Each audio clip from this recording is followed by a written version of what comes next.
The Parent Trap, which was made in 1961, is about twins who were separated at birth when their parents got a divorce.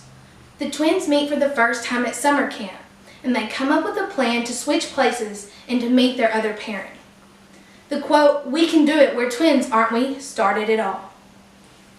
To me, the best part of the movie was when Susan and her roommate snuck into the Arapaho cabin and trashed it, or pulled a prank on the other girls. They hung string over the sleeping girls, and they poured honey onto them. They also poured honey onto the ground and put dirt and other yucky things within the honey. The main characters in the movie are Susan and Sharon. The twins are polar opposites at the beginning of the movie. Susan, who is from California, is very laid back, whereas Sharon is from Boston and is very prim and proper.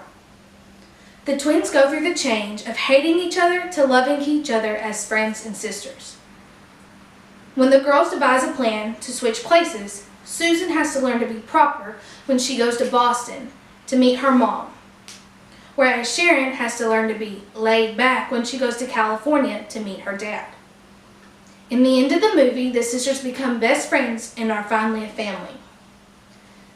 The main themes of the movie are friendship, family, and love.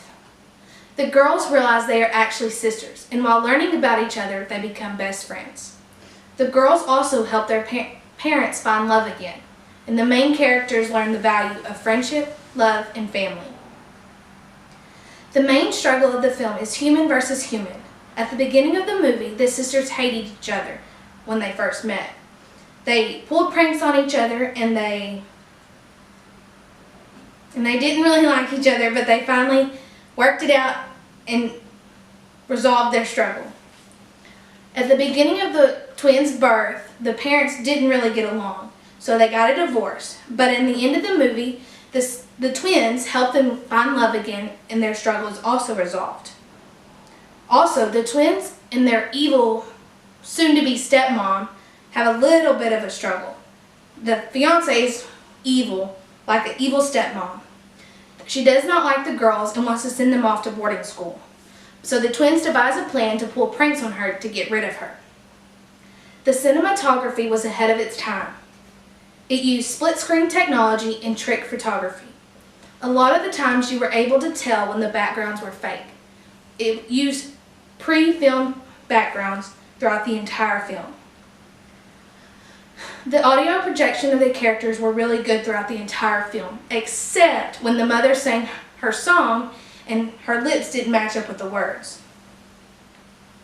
There were some continuity errors or goofs throughout the entire movies.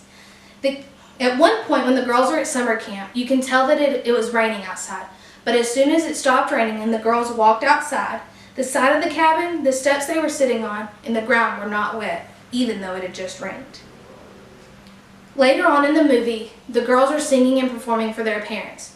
But when one of the girls is singing and dancing, she raises her arm and it disappears completely. Also, when they are singing their song, you can clearly see that Susan was not moving her fingers while playing the guitar. And Sharon was not pressing down on the keys while playing the piano. Seeing the goofs make me laugh, and it sometimes is obvious that the backgrounds are not real. The music was catchy, and I caught myself singing along. Let's get together, yeah, yeah, yeah. The subject matter of the movie is not really significant. It was just fun, sweet, and just a good movie overall. But the technological aspects of the film were significant during this time period. Disney was one of the first to incorporate using split-screen technology and the use of one person to play two characters. It was even nominated for an Academy Award for Best Film Editing. Throughout the movie, you can see the evolution and growth of the characters. And the use of split-screen technology was not typical for this genre, or any genre for that matter. Although, I think that this movie shows its comedy with a little bit of romance very well. Susan and Sharon may look alike, but they are different in many ways. They learn the value of friendship, love, and family. The split-screen movie effects make the story come to life.